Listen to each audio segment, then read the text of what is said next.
Elon, what kind of crazy dream would persuade you to think of trying to take on the auto industry and build an all-electric car? Well, it goes back to when I was in university. I thought about what are the problems that are most likely to affect the future of the world, or future of humanity. I think it's extremely important that we have sustainable transport and sustainable energy production. That sort of overall sustainable energy problem is the biggest problem that we have to solve this century, independent of environmental concerns. In fact, even if producing CO2 is good for the environment, given that we're going to run out of hydrocarbons, we need to find some sustainable means of operating. But most of American electricity comes from burning fossil fuels. How can an electric car that plugs into that electricity help? Right. There's two elements to that answer. One is that even if you take the same source fuel and produce power at the power plant and use it to charge electric cars, you're still better off. So if you take, say, natural gas, which seems most prevalent to hydrocarbon source fuel, if you burn that in a modern General Electric natural gas turbine, you'll get about 60% efficiency. If you put that same fuel in an internal combustion engine car, you get about 20% efficiency. And the reason is, in the stationary power plant, you can afford to have something that weighs a lot more, is voluminous, and you can take the waste heat and run a steam turbine and generate a secondary power source. So, in effect, even if you take in transmission losses into account and everything, even using the same source fuel, you're at least twice as better off charging an electric car than burning it at the power plant. Okay. That scale delivers efficiency. Yes, it does. And then the other point is we have to have sustainable means of power generation anyway, electricity generation. So given that we have to solve sustainable electricity generation, then it makes sense for us to have electric cars as the mode of transport. So we've got some video here of the Tesla being assembled, which if you could play that first video. So what is innovative about this process in this vehicle? Sure. So in order to accelerate the advent of electric transport, and I should say that I think actually all modes of transport will become fully electric, with the ironic exception of rockets. There's just no way around Newton's third law. The question is, how do you accelerate the advent of electric transport? And in order to do that for cars, you have to come up with a really energy-efficient car. So that means making it incredibly light. And so what you're seeing here is the only all-aluminum body and chassis car made in North America. In fact, we applied a lot of rocket design techniques to make the car light despite having a very large battery pack. And then it also has the lowest drag coefficient of any car of its size. So as a result, the energy usage is very low, and it has the most advanced battery pack, and that's what gives it the range that's competitive. So you can actually have on the order of a 250-mile range. I mean, those battery packs are incredibly heavy, but you think the math can still work out intelligently by combining light body, heavy battery, you can still gain spectacular efficiency. Exactly. The rest of the car has to be very light to offset the mass of the pack, and then you have to have a low drag coefficient so that you have good highway range. In fact, customers of the Model S are sort of competing with each other to try to get the highest possible range. I think somebody recently got 420 miles out of a single charge. Bruno Bowden, who's here, did that, broke the world record. 425. That was the good news. The bad news was to do it, he had to drive at 18 miles an hour constant speed and got pulled over by the cops.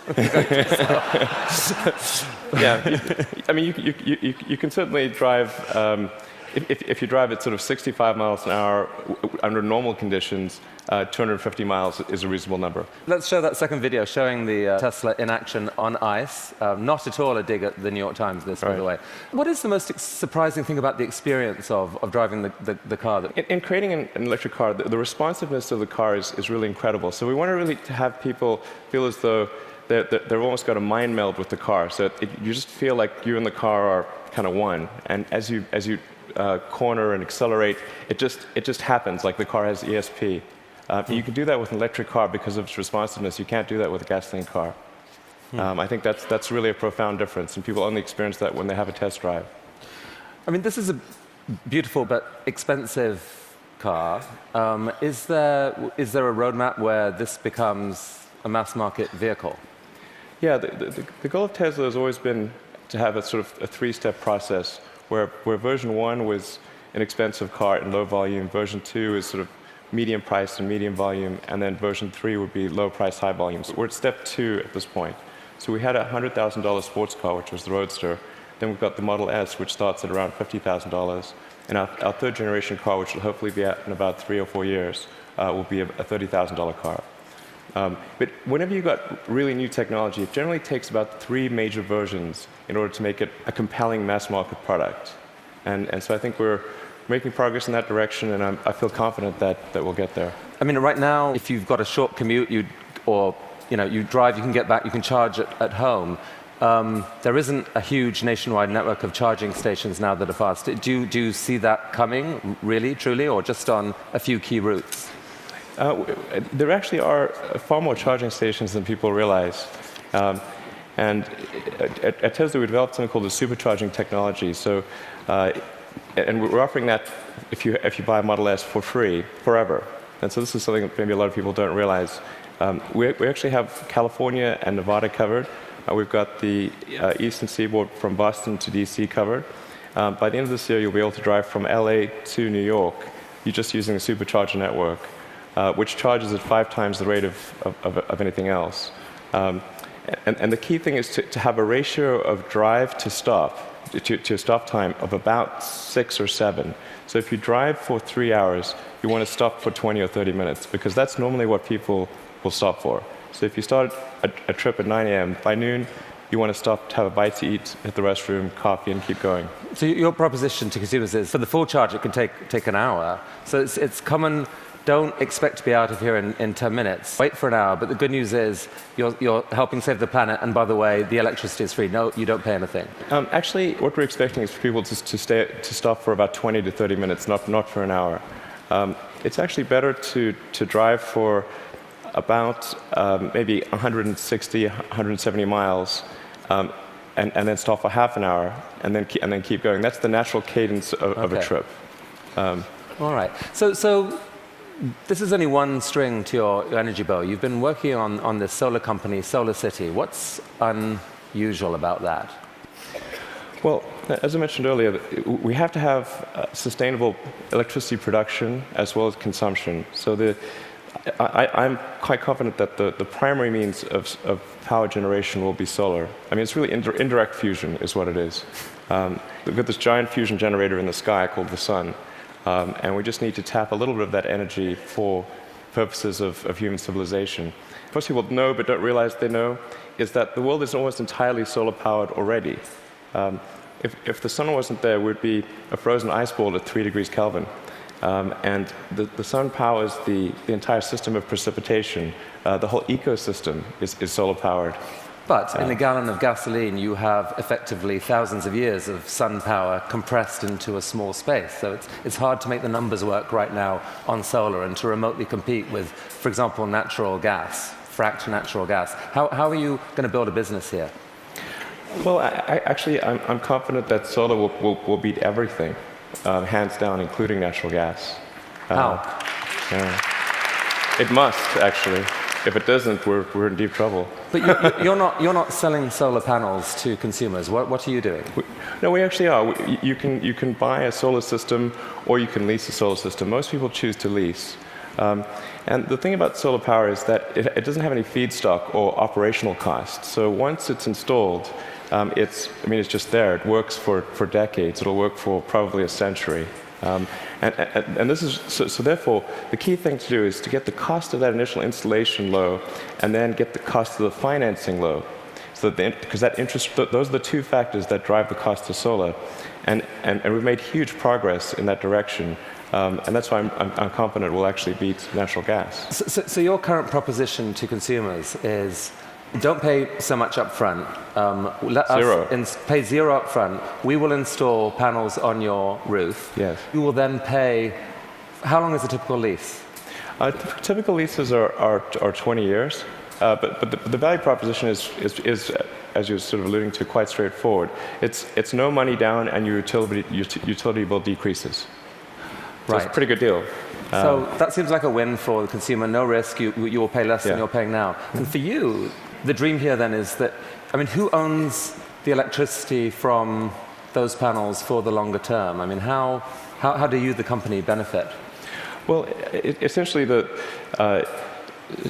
SolarCity raises a chunk of capital, and from say a company or a bank. Google's one of our big partners here, and they have an expected return on that capital. With that capital, SolarCity purchases and installs the panel on the roof, and then charges the homeowner or business owner a monthly lease payment, which is less than the utility bill. But you yourself get a sort of long-term commercial benefit from that power. You're kind of building a new type of distributed utility. Exactly. What it amounts to is a giant distributed utility. And I think it's a good thing, because utilities have been this monopoly, and people haven't had any choice. So effectively, it's the first time there's been competition for this monopoly, because the utilities have been the only ones that own those power distribution lines, but now it's on your roof. So I think it's actually very empowering for homeowners and businesses. And you really picture a future where a majority of power in America, like within a decade or two, or within your lifetime, is solar? I'm extremely confident that solar will be at least a plurality of power, and most likely a majority. And I predict it will be a plurality in less than 20 years. I'd say I made that bet with someone. The definition of plurality is? More from solar than any other source. Who did you make the bet with? With a friend who will remain nameless. But, just between us. And I made that bet, I think, 2 or 3 years ago. So in roughly 18 years, I think we'll see more power from solar than any other source. All right. So let's go back to another bet that you made with yourself, I guess. I mean, a kind of crazy bet. You'd made some money from the sale of PayPal. You decided to build a space company. Why on earth would someone do that? Got that question a lot. That's true. People would say, "Did you hear the joke about the guy who made a small fortune in the space industry?" And he, obviously started with a large one as the punchline. And so I tell people, well, I was trying to figure out the fastest way to turn a large fortune into a small one. And they'd look at me like, oh, is he serious? And strangely, you were. What happened? It was a close call. I mean, things almost didn't work out. We came very close to failure, but we managed to get through that point in 2008. The goal of SpaceX is to try to advance rocket technology, and in particular to try to crack a problem that I think is vital for humanity to become a spacefaring civilization, which is to have a rapidly and fully reusable rocket. Would humanity become a spacefaring civilization? So that was a dream of yours in a way from a young age, or like you dreamed of Mars and beyond? I did build rockets when I was a kid, but I didn't think I'd be involved in this. It was really more from the standpoint of what are the things that need to happen in order for the future to be an exciting and inspiring one. And I really think there's a fundamental difference if you sort of look into the future between a humanity that is a spacefaring civilization that's out there exploring the stars on multiple planets. And I think that's really exciting. And compared with one where we are forever confined to Earth until at some eventual extinction event. So you've somehow slashed the cost of building a rocket by 75%, depending on how you calculate it. How on earth have you done that? NASA has been doing this for years. How have you done this? Well, we've made significant advances in the technology of the airframe, the engines, the electronics, and the launch operation. I mean, there's a long list of innovations that we've come up with there. That they're a little difficult to communicate in this talk, but because, not least because you could still get copied, right? I mean, you haven't patented this stuff. It's really interesting to me. You didn't patent because you think it's more dangerous to patent than not to patent. Since our primary competitors are national governments, the enforceability of patents is questionable. It's really interesting. But the big innovation is still ahead, and you're working on it now. Tell us about this.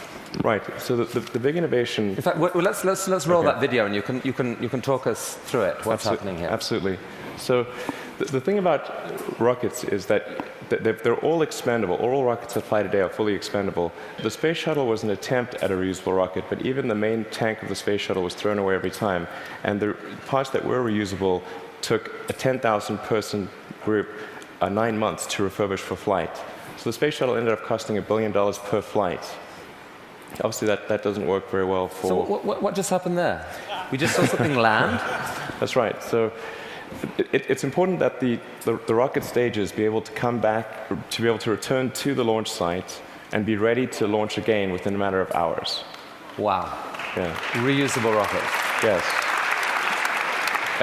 So what a lot of people don't realize is the cost of the fuel, of the propellant, is very small. It's much like on a jet. So the cost of the propellant is about 0.3% of the cost of the rocket. So it's possible to achieve, let's say, roughly 100-fold improvement in the cost of spaceflight if you can effectively reuse the rocket. Wow. That's why it's so important. Every mode of transport that we use, whether it's planes, trains, automobiles, bikes, horses, is reusable, but not rockets. So we must solve this problem in order to become a spacefaring civilization. You asked me the question earlier of how popular traveling on cruises would be if you had to burn certain your ship. Cruises apparently are highly problematic. Definitely more expensive. So that's potentially absolutely disruptive right. technology, and I guess paves the way for your dream to actually take, at some point, to take humanity to Mars at scale. Yeah, like exactly. To see a colony on Mars. Yeah, exactly. SpaceX or some combination of companies and governments need to make progress in the direction of making life multiplanetary, of establishing a base on another planet, on Mars being the only realistic option, and then building that base up until we're a true multi-planet species. So progress on this, let's make it reusable. How is that going? That was just a simulation video we right. saw. How's it going?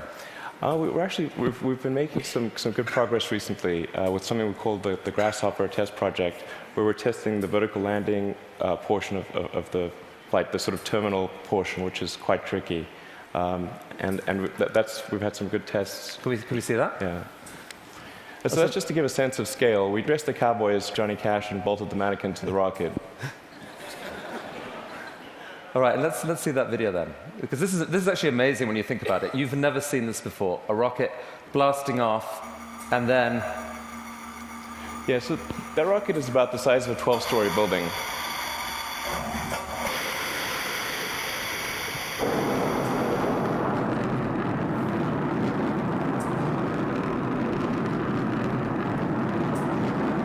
So now it's hovering at about 40 meters.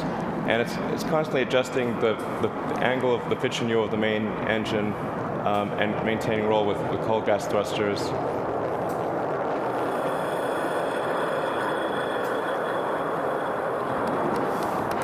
How cool is that?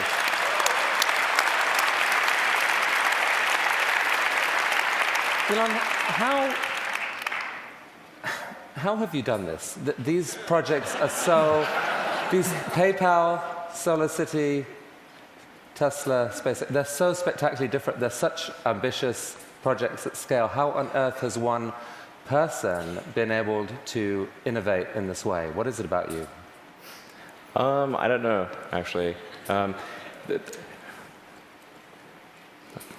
don't have a good answer for you. I work a lot. I mean, and a lot.